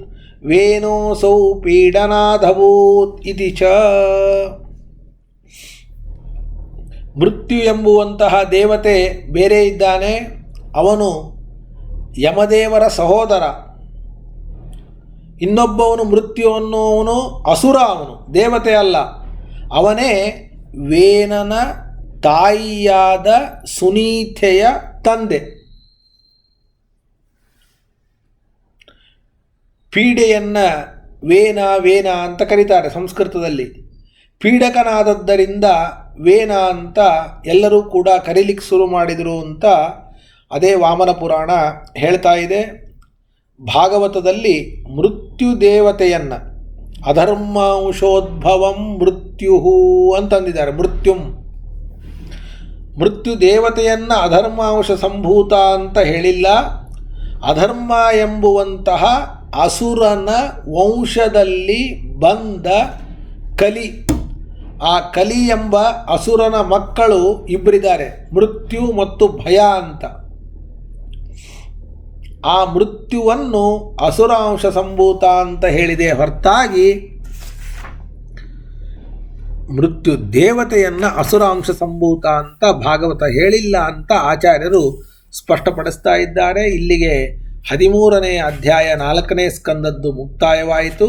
14ನೇ ಅಧ್ಯಾಯ ಪ್ರಾರಂಭವಾಗ್ತಾ ಇದೆ. 14ನೇ ಅಧ್ಯಾಯದ ಸಾರಾಂಶ, ಭೃಗು ಇವರೇ ಮೊದಲಾದಂತಹ ಮುನಿಗಳು ಮತ್ತು ಅಂಗರಾಜ ಇಲ್ಲ, ಅವನು ರಾತ್ರೋರಾತ್ರಿ ತನ್ನ ಮಗನಾದ ವೇನನ ಈ ಒಂದು ಅನ್ಯಾಯ ಮತ್ತು ಅವನು ಮಾಡತಕ್ಕಂತಹ ಸಮಸ್ಯೆಗಳನ್ನು ಕಂಡು ಓಡಿ ಹೋಗ್ತಾನೆ. ಆಗ ಮುನಿಗಳೇ ಸಿಂಹಾಸನದಲ್ಲಿ ಕೂಡಿಸ್ತಾರೆ. ಆಗ ಕಳ್ಳಕಾಕರ ಪೀಡೆ ಏನೋ ಕಡಿಮೆ ಆಯಿತು, ಆದರೆ ವೇನ ರಾಜ್ಯದಲ್ಲಿ ಯಾರೂ ಕೂಡ ಯಜ್ಞಯಾಗಾದಿಗಳನ್ನು ಮಾಡಬಾರದು ಅಂತ ಒಂದು ದೊಡ್ಡದಾದಂತಹ ಫರ್ಮಾನ್ ಹೊರಡಿಸಿದ, ಘೋಷಣೆ ಮಾಡಿದ. ಆಗ ಮುನಿಗಳಿಗೆ ತುಂಬ ಬೇಜಾರಾಯಿತು. ಮುನಿಗಳು ಅವನಿಗೆ ಹೇಳಿದರು ಒಳ್ಳೆಯ ಮಾತಿನಿಂದ, ನಿನ್ನ ರಾಜ್ಯದಲ್ಲಿ ದೇವತಾರಾಧನೆ ನಡೆದರೆ ನಿನಗೆ ಶ್ರೇಯಸ್ಸು. ಯಜ್ಞಪುರುಷನಾದ ಭಗವಂತನನ್ನು ನಿನ್ನ ರಾಜ್ಯದಲ್ಲಿ ನಿನ್ನ ಹಿತಕ್ಕಾಗಿ ಬ್ರಾಹ್ಮಣರು ಆರಾಧನೆ ಮಾಡಿದಾಗ ನೀನು ಅವರಿಗೆ ಅನುಕೂಲ ಮಾಡಿಕೊಡಬೇಕೇ ಹೊರತಾಗಿ ಅದನ್ನು ನಿಲ್ಲಿಸಬಾರ್ದು ಅಂತ ಹೇಳಿದರಂತೆ. ವೇನ ಅದಕ್ಕೆ ಉನ್ಮತ್ತನಾಗಿ ಹೇಳ್ತಾನಂತೆ, ಭಗವಂತನ ಅನುಗ್ರಹ ನನ್ನ ಶ್ರೇಯಸ್ಸಿಗಾಗಿ, ನನ್ನ ರಾಜ್ಯದ ಶ್ರೇಯಸ್ಸಿಗಾಗಿ. ಯಾರವ ಭಗವಂತ? ನಾನೇ ಭಗವಂತ, ನನ್ನಿಂದ ಬೇರೆಯಾದ ಭಗವಂತ ಎಲ್ಲಿದ್ದಾನೆ? ನೋಡಿ ಅವನ ಮಾತು. ನನ್ನನ್ನೇ ಆರಾಧನೆ ಮಾಡಿ, ನನ್ನನ್ನು ಬಿಟ್ಟು ಬೇರೆ ಭಗವಂತ ಇಲ್ಲ. ಆಗ ಮುನಿಗಳು ಅತ್ಯಂತ ಸಿಟ್ಟಿನಿಂದ, ಹುಂಕಾರದಿಂದ ಅವನನ್ನು ಸಂಹಾರನೆ ಮಾಡಿಬಿಟ್ರಂದರೆ ಮುಗಿದೇ ಹೋಯ್ತು. ಯಾವಾಗ ನಾನೇ ದೇವರು ಅನ್ನೋ ಆವಾಗ ಒಂದು ಕ್ಷಣ ತಾಳ್ಮೆಯನ್ನು ತೆಗೆದುಕೊಳ್ಳಿಲ್ಲ, ತಕ್ಷಣದಲ್ಲೇ ಸಂಹಾರ ಮಾಡೇ ಬಿಟ್ಟರು, ಮುಗಿದೇ ಹೋಯಿತು.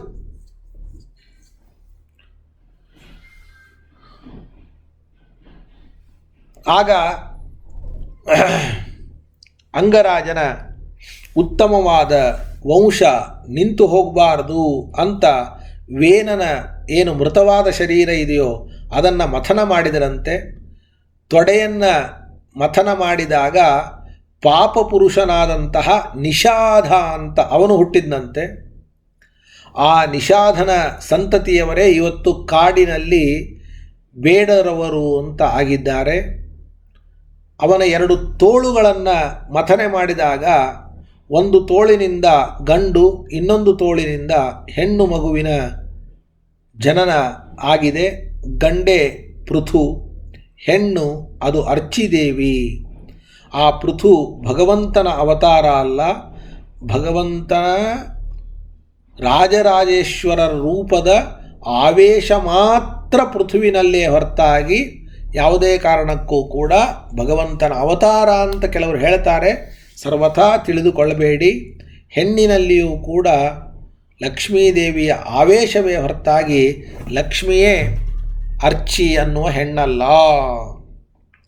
ಇಷ್ಟು 14ನೆಯ ಅಧ್ಯಾಯದ ಸಾರ. 22ನೇ ಶ್ಲೋಕವನ್ನೇ ತೆಗೆದುಕೊಳ್ತಾರೆ. ಮೊದಲು ಯಾವುದೂ ಕೂಡ ತಾತ್ಪರ್ಯ ಅನ್ನೋದು ಇಲ್ಲ. ವೇನ ಸಿಂಹಾಸನದ ಮೇಲೆ ಕೂತಾಕ್ಷಣಕ್ಕೆ ಹೇಳಿದ್ದು ಯಾರು ಯಜ್ಞಾದಿಗಳನ್ನು ಆಚರಣೆ ಮಾಡಬಾರದು ಅಂತ. ಅದಕ್ಕೆ ಮುನಿಗಳು ಒಳ್ಳೆ ಮಾತಿನಿಂದ ಅವನಿಗೆ ಹೇಳ್ತಾರೆ, ಹಂಗೆ ಮಾಡಬೇಡಪ್ಪ ಅಂತ. ತಂ ಸರ್ವಲೋಕಾಮರಯಜ್ಞ ಸಂಗ್ರಹಂ, ತಂ ಸರ್ವಲೋಕಾಮರಯಜ್ಞ ಸಂಗ್ರಹಂ ತ್ರೈಮಯಂ ದ್ರವ್ಯಮಯಂ ತಪೋಮಯಂ, ತ್ರೈಮಯಂ ದ್ರವ್ಯಮಯಂ ತಪೋಮಯಂ ಯಜ್ಞೈರ್ವಿಚಿತ್ರೈರ್ಯಜತೋ ಭವಾಯತೆ, ಯಜ್ಞೈರ್ವಿಚಿತ್ರೈರ್ಯಜತೋ ಭವಾಯತೆ ರಾಜನ್ ಸ್ವದೇಶಾನನುರೋದ್ಧುಮರ್ಹಸಿ, ರಾಜನ್ ಸ್ವದೇಶಾನನುರೋದ್ಧುಮರ್ಹಸಿ. ಆ ಭಗವಂತ ಎಲ್ಲ ಲೋಕಗಳಿಗೂ, ಲೋಕಪಾಲಕರಿಗೂ, ಯಜ್ಞಗಳಿಗೂ ನಿಯಾಮಕ. 3 ವೇದಗಳಲ್ಲಿಯೂ ಮುಖ್ಯ ಪ್ರತಿಪಾದ್ಯ. ಎಲ್ಲ ಯಾಗದ್ರವ್ಯಗಳಿಗೂ ಮುಖ್ಯ ಉದ್ದೇಶ ಅವನೇ. ಎಲ್ಲ ತಪಸ್ಸಿಗೂ ಕೂಡ ಮುಖ್ಯ ವಿಷಯ. ಆದ್ದರಿಂದಲೇ ವೇದಗಳಿಗೂ, ದ್ರವ್ಯಗಳಿಗೂ, ತಪಸ್ಸುಗಳಿಗೂ ಇವತ್ತು ಮಹತ್ವ ಬಂದಿದೆ. ವೇದ ಯಾಕೆ ಮಹತ್ವ ಅಂದರೆ ಪರಮಾತ್ಮನನ್ನು ಪ್ರತಿಪಾದನೆ ಮಾಡ್ತದೆ. ಆದ್ದರಿಂದ ಯಾಗದ ದ್ರವ್ಯಗಳಿಗೆ ಯಾಕೆ ಮಹತ್ವ? ದೇವರನ್ನು ತಲುಪ್ತದೆ. ಅದಕ್ಕೆ ತಪಸ್ಸು ಯಾಕೆ ದೊಡ್ಡದು? ದೇವರ ದರ್ಶನ ಮಾಡಿಸ್ತದೆ. ಅದಕ್ಕಾಗಿ ದೇವರಿಂದ ತಪಸ್ಸು, ಯಾಗದ್ರವ್ಯ, ವೇದಗಳಿಗೆ ಮಹತ್ವವೇ ಹೊರತಾಗಿ ವೇದದಿಂದ, ಯಾಗದ್ರವ್ಯಗಳಿಂದ, ತಪಸ್ಸುಗಳಿಂದ ಪರಮಾತ್ಮನಿಗೆ ಮಹತ್ವ ಅಲ್ಲ. ಅಂತಹ ಪರಮಾತ್ಮನನ್ನು ನಿನ್ನ ದೇಶದಲ್ಲಿರುವ ಬ್ರಾಹ್ಮಣರು ಹೇಳ್ತಾ ಇದ್ದಾರೆ. ಮುನಿಗಳು ವೇನನಿಗೆ, ದುಷ್ಟನಿಗೆ, ನಿನ್ನ ಒಳ್ಳೆಯದಕ್ಕಾಗಿ ದ್ರವ್ಯಯಜ್ಞ, ಜ್ಞಾನಯಜ್ಞ ಅಂತ ನಾನಾ ಬಗೆಯ ಯಜ್ಞಗಳಿಂದ ಮಾಡ್ತಾ ಇರುವಾಗ ನೀನು ಆ ಯಜ್ಞ ಮಾಡುವ ಬ್ರಾಹ್ಮಣರಿಗೆ ಅನುಕೂಲ ಮಾಡಬೇಕೇ ಹೊರತಾಗಿ ಪ್ರತಿಕೂಲ ಮಾಡಬಾರದು. ಇವತ್ತು ಪೂಜೆಯನ್ನು ಮಾಡುವಂತಹದ್ದು ರಾಜ್ಯದ ಕ್ಷೇಮಕ್ಕಾಗಿ. ಅವರಿಗೆ ಸಂಬಳ ಇಲ್ಲ, ಮನೆ ಇಲ್ಲ, ಯಾವುದೇ ತರಹದ ಪೆನ್ಷನ್ ಇಲ್ಲ. ಇವತ್ತು ಎಲ್ಲ ಹಣ ಬರುವಂತಹ ದೇವಸ್ಥಾನಗಳನ್ನು ತೆಗೆದುಕೊಳ್ತಾರೆ ಸರ್ಕಾರದವರು. ಆದರೆ ಯಾವುದೇ ರೀತಿಯಾದ ಸಹಕಾರ ಮಾಡೋದಿಲ್ಲ. ಒಂದೊಂದು ದೇವಸ್ಥಾನದಲ್ಲಿ ಪೂಜೆ ನಡೀತದೆ ಅಂದರೆ ಅದು ರಾಜ್ಯದ ಕ್ಷೇಮಕ್ಕೆ, ಮಂತ್ರಿಗಳ ಕ್ಷೇಮಕ್ಕೆ. ಅಂತಹ ಒಂದು ಅನುಸಂಧಾನ ಇರಬೇಕು. ಆದರೆ ಇಲ್ಲ, ಕೇವಲ ಈ ದೇವಸ್ಥಾನಕ್ಕೆ ಹಣ ಬರ್ತದೆ, ಅದಕ್ಕೆ ಇದು ದೇವಸ್ಥಾನ ನಮ್ಮ ಅಧೀನದಲ್ಲಿ ಇರಲಿ ಅಂತ. ಆದರೆ ಆ ದೇವಸ್ಥಾನದಲ್ಲಿ ಪೂಜಾದಿಗಳು ನಡೆದರೆ ರಾಜ್ಯಕ್ಕೆ ಸುಭಿಕ್ಷಾ ಅನ್ನುವ ಕಲ್ಪನೆ ಇಲ್ಲ. ರಾಜ್ಯದ ಸುಭಿಕ್ಷೆಗಾಗಿ ಅರ್ಚಕರು ಪೂಜೆಯನ್ನು ಮಾಡ್ತಾರೆ ಅನ್ನುವ ಕಲ್ಪನೆಯೂ ಇಲ್ಲ. ಅವರಿಗೆ ಹಣ ಬರ್ತದೆ ಅಂತಂದರೆ ಅವರ ಕೈಯಲ್ಲಿ ಇರಬಾರದು. ಇಷ್ಟು ಮಾತ್ರ. ಹಣಕ್ಕೂ ದೇವಸ್ಥಾನಕ್ಕೂ ರಾಜ್ಯಕ್ಕೂ ಸಂಬಂಧ ಅಲ್ಲ, ರಾಜ್ಯದ ಯೋಗಕ್ಷೇಮಕ್ಕೂ ದೇವಸ್ಥಾನಕ್ಕೂ ಸಂಬಂಧ ಅಂತನ್ನುವಂತಹ ಕಲ್ಪನೆಯನ್ನು ನಾವು ಅವಶ್ಯವಾಗಿ ಮಾಡಿಕೊಳ್ಳಬೇಕು ಅನ್ನುವ ಮಾತನ್ನು ಇಲ್ಲಿ ಹೇಳ್ತಾ ಇದ್ದಾರೆ. ಇರಲಿ, ಇಲ್ಲಿ ಸರ್ವಲೋಕಾಮರ ಯಜ್ಞ ಸಂಗ್ರಹಂ ಅಂತಿದೆ.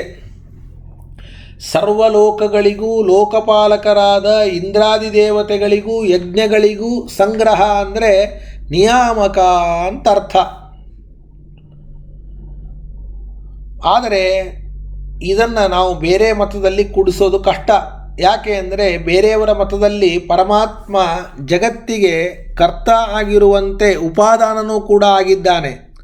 ಜಗತ್ತು ಪರಮಾತ್ಮನಲ್ಲಿ ಹುಟ್ಟಿ ಪರಮಾತ್ಮನಲ್ಲಿ ಇದ್ದು ಪರಮಾತ್ಮನಲ್ಲಿಯೇ ಲಯ ಹೊಂದದೆ. ಪರಮಾತ್ಮ ಉಪಾದಾನ ಕಾರಣ ಅಂತಾರೆ.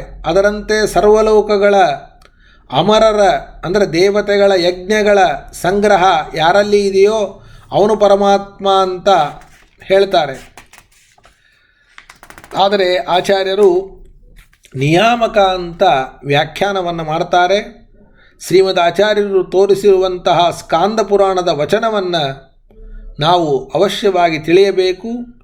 ಅದೇ ವಚನ ತ್ರಯೀಮಯ, ದ್ರವ್ಯಮಯ, ತಪೋಮಯ ಶಬ್ದಗಳಿಂದಲೂ ಸುಂದರವಾದ ವ್ಯಾಖ್ಯಾನ ಮಾಡ್ತಾ ಇದ್ದುದರಿಂದ ಅದನ್ನು ಅವಶ್ಯವಾಗಿ ನಾವು ಸ್ವೀಕರಿಸಬೇಕು. ಸರ್ವಲೋಕಾದೀನ್ ಸಂಗೃಹಾತಿ ಇತಿ ತತ್ಸಂಗ್ರಹಃ. ಸರ್ವಲೋಕಾದೀನ್ ಸಂಗೃಹಾತಿ ಇತಿ ತತ್ಸಂಗ್ರಹಃ. ಸರ್ವಲೋಕ ಇವೇ ಮೊದಲಾದವುಗಳನ್ನು ನಿಯಮನ ಮಾಡ್ತಾ ಇದ್ದದ್ದರಿಂದ ಪರಮಾತ್ಮ ಅವುಗಳಿಗೆ ಸಂಗ್ರಹ ಅಂತ ಹೆಸರಿದೆ. ನೋಡಿ, ಸರ್ವಸ್ಯ ಗ್ರಹಣಾತ್ ವಿಷ್ಣು, ಸರ್ವಸ್ಯ ಗ್ರಹಣಾತ್ ವಿಷ್ಣು, ಸರ್ವಸಂಗ್ರಹ ಉಚ್ಯತೆ, ಸರ್ವಸಂಗ್ರಹ ಉಚ್ಯತೆ. ಎಲ್ಲವನ್ನೂ ನಿಯಮನ ಮಾಡ್ತಾ ಇದ್ದದ್ದರಿಂದ ಪರಮಾತ್ಮ ಎಲ್ಲಕ್ಕೂ ಕೂಡ ಸಂಗ್ರಹ ಅಂತ. ವೇದಸ್ಯ ತದ್ವಕ್ತೃಕತ್ವಾತ್, ವೇದಸ್ಯ ತದ್ವಕ್ತೃಕತ್ವಾತ್ ಪ್ರಾಧಾನ್ಯಂತು ತ್ರಯೀಮಯಃ, ಪ್ರಾಧಾನ್ಯಂತು ತ್ರಯೀಮಯಃ. ವೇದವನ್ನು ಅವನು ಉಪದೇಶ ಮಾಡ್ತಾ ಇದ್ದದ್ದರಿಂದ ವೇದಕ್ಕಿಂತ ಅವನು ಪ್ರಧಾನ ಅನ್ನುವ ಅರ್ಥದಲ್ಲಿ ಅವನು ತ್ರಯೀಮಯ ಅಂತ. ವೇದವು ಅವನನ್ನು ಪ್ರತಿಪಾದಿಸ್ತಾ ಇದ್ದದ್ದರಿಂದ ಅದಕ್ಕೆ ವೈಶಿಷ್ಟ್ಯ. ಈಗಾಗಲೇ ನಾವು ಹೇಳಿದ್ದೇವೆ, ವೇದದಿಂದ ವೈಶಿಷ್ಟ್ಯ ಪರಮಾತ್ಮನಿಗೆ ಬರುವುದಿಲ್ಲ. ವೇದವನ್ನು ಪ್ರತಿಪಾದನೆ ಮಾಡ್ತಾ ಇದ್ದದ್ದರಿಂದ, ವೇದವು ಪರಮಾತ್ಮನನ್ನು ಪ್ರತಿಪಾದನೆ ಮಾಡ್ತಾ ಇದ್ದದ್ದರಿಂದ ವೇದಕ್ಕೆ ಪ್ರಾಧಾನ್ಯ. ಇವತ್ತು ನ್ಯೂಸ್ ಪೇಪರ್ಗಳಿವೆ. ಆ ನ್ಯೂಸ್ ಪೇಪರ್ಗಳು ಪ್ರಧಾನಮಂತ್ರಿಯನ್ನೋ ರಾಷ್ಟ್ರಪತಿಯನ್ನೋ ಹೇಳಿದರೆ ಆಗ ರಾಷ್ಟ್ರಪತಿಗೆ ಪ್ರಧಾನಮಂತ್ರಿಗೆ ಪೇಪರ್ನಿಂದ ಮಹತ್ವ ಅಲ್ಲ. ಅವರ ಸುದ್ದಿಯನ್ನು ಬಿತ್ತರಿಸ್ತಾ ಇದ್ದದ್ದರಿಂದ ಅಪರೂಪದ ಸುದ್ದಿಯನ್ನು ಬಿತ್ತರಿಸಿದರೆ ಇದಕ್ಕೆ ಮಹತ್ವ. ಹಾಗೆ ವೇದಗಳು ಹೋಲಿಕೆಯನ್ನು ಕೊಡಬಾರದು. ವೇದಗಳಿಗೂ ನ್ಯೂಸ್ ಪೇಪರಿಗೂ ಸಂಬಂಧ ಇಲ್ಲ. ಆದರೆ ವೇದಗಳು ಯಾಕೆ ದೊಡ್ಡದು? ವೇದಗಳು ಪ್ರತಿಪಾದನೆ ಮಾಡಿದ್ದಕ್ಕೆ ಪರಮಾತ್ಮ ದೊಡ್ಡವನಾಗಲಿಲ್ಲ. ಪರಮಾತ್ಮನನ್ನು ಪ್ರತಿಪಾದನೆ ಮಾಡಿದ್ದಕ್ಕೆ ವೇದಗಳು ದೊಡ್ಡವು. ವೇದಗಳು ನಿರ್ದುಷ್ಟ ಆದವು, ವೇದಗಳು ಅಪೌರುಷಯ ಆದವು. ನೋಡಿ, ಇಷ್ಟು ಮಹತ್ವ ಅಂತನ್ನತಕ್ಕಂಥದ್ದಿದೆ. ಪ್ರಾಧಾನ್ಯ, ಅದರಿಂದಲೂ ಅವನು ತ್ರಯೀಮಯ. ಪ್ರಾಧಾನ್ಯ ಅನ್ನೋದು ಮಯ ಶಬ್ದದ ಅರ್ಥ. ದ್ರವ್ಯ ಮತ್ತು ತಪಸ್ಸುಗಳೆಲ್ಲವೂ ಅವನ ಆರಾಧನೆಗಾಗಿ ಇರುವುದರಿಂದಲೇ ಅವುಗಳಿಗೆ ವೈಶಿಷ್ಟ್ಯ, ಪ್ರಾಧಾನ್ಯ. ಆದ್ದರಿಂದ ಅವನು ದ್ರವ್ಯಮಯ, ತಪೋಮಯ ಅಂತ ಸ್ಕಂದ ಪುರಾಣದಲ್ಲಿ ಹೇಳಿದ್ದಾರೆ. ವೇದಸ್ಯ ತದ್ವಕ್ತೃಕತ್ವಾತ್ ಪ್ರಾಧಾನ್ಯಂತು ತ್ರಯೀಮಯಃ ಸರ್ವಂ ತದ್ವಿಷಯತ್ವೇನ ಮುಖ್ಯಂ ಸರ್ವಮಯಸ್ತತಃ ಇತಿ ಸ್ಕಾಂದೇ.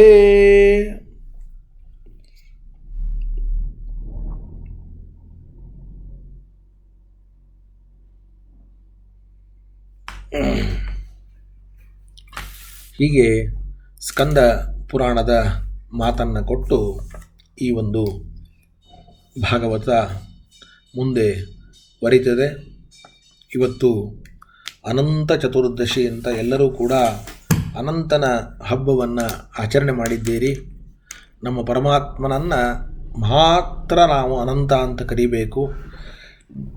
ಪರಮಾತ್ಮನನ್ನು ಬಿಟ್ಟರೆ ಬೇರೆ ಯಾರೂ ಕೂಡ ಅನಂತರಲ್ಲ, ಎಲ್ಲರೂ ಕೂಡ ಅಂತ ಉಳ್ಳವರೇ.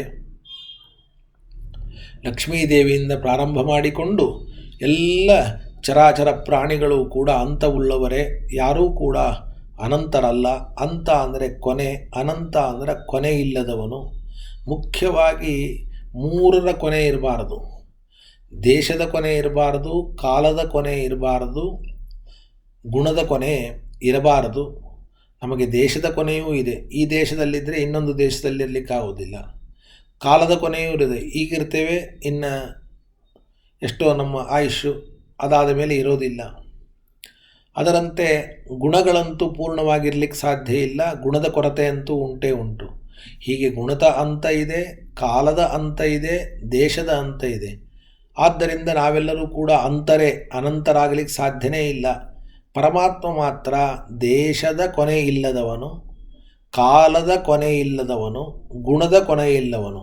ಗುಣದ ಕೊನೆ ಇಲ್ಲದವನು ಅಂದದ್ದರಿಂದ ಸಕಲ ಗುಣ ಪರಿಪೂರ್ಣ. ದೇಶದ ಕೊನೆ ಇಲ್ಲದೆ ಇದ್ದದ್ದರಿಂದ ಸರ್ವದೇಶದಲ್ಲಿ ವ್ಯಾಪ್ತ. ಕಾಲದ ಕೊನೆ ಇಲ್ಲದೆ ಇದ್ದದ್ದರಿಂದ ಅವನು ಎಲ್ಲ ಕಾಲದಲ್ಲಿಯೂ ಇದ್ದಾನೆ. ಸರ್ವಕಾಲದಲ್ಲಿ ಇದ್ದಾನೆ, ಅನಾದಿನಿತ್ಯ. ಸರ್ವದೇಶದಲ್ಲಿದ್ದಾನೆ, ವ್ಯಾಪ್ತ. ಇನ್ನು ಸಕಲ ಗುಣಗಳಿಂದ ಪೂರ್ಣನಾಗಿದ್ದಾನೆ. ಹೀಗೆ ಗುಣತಃ ಅನಂತ್ಯ, ದೇಶತಃ ಅನಂತ್ಯ, ಕಾಲತಃ ಅನಂತ್ಯವನ್ನು ನಾವು ಭಗವಂತನಲ್ಲಿ ಚಿಂತನೆ ಮಾಡಬೇಕು ಅಂತ ಬಹಳ ಮಹತ್ವದ ಮಾತನ್ನು ಹೇಳ್ತಾರೆ. ಅಂತಹ ಅನಂತ ಪದ್ಮನಾಭನ ವೃತವನ್ನು ನಾವು ನೀವೆಲ್ಲರೂ ಕೂಡ ಆಚರಿಸಿದ್ದೇವೆ. ಅಂತಹ ಅನಂತ ಪದ್ಮನಾಭ ನಿಮ್ಮೆಲ್ಲರನ್ನೂ ಕೂಡ ಉದ್ಧಾರ ಮಾಡಲಿ ಅಂತ ಪ್ರಾರ್ಥನೆ ಮಾಡ್ತಾ, ಸಮರ್ಪ್ಯ ಕೃತ್ಯಾನಿ ಕೃತೀಕೃತಾನಿ, ನಾವೇನೇ ಮಾಡಿದರೂ ಅದು ಅನಂತ ಆಗಲಿ. ನಮ್ಮ ಪಾಠ ಪ್ರವಚನ ಅನಂತ ಆಗಲಿ, ನಮ್ಮ ಪುಣ್ಯ ಅನಂತ ಆಗಲಿ, ನಮ್ಮ ಸತ್ಕರ್ಮ ಅನಂತ ಆಗಲಿ, ನಿನ್ನ ಅನುಗ್ರಹ ಅನಂತ ಆಗಲಿ.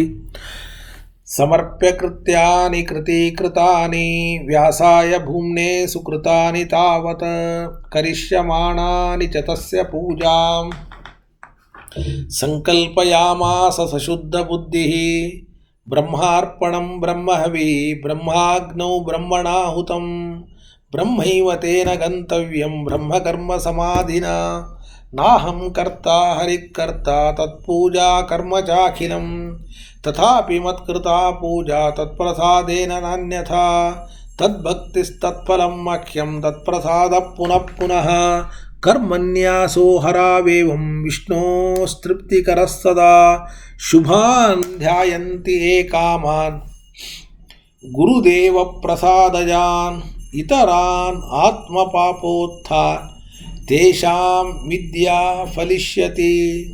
ಹರಯೇ ನಮಃ, ಹರಯೇ ನಮಃ, ಹರಯೇ ನಮಃ. ಶ್ರೀಕೃಷ್ಣಾರ್ಪಣಮಸ್ತು.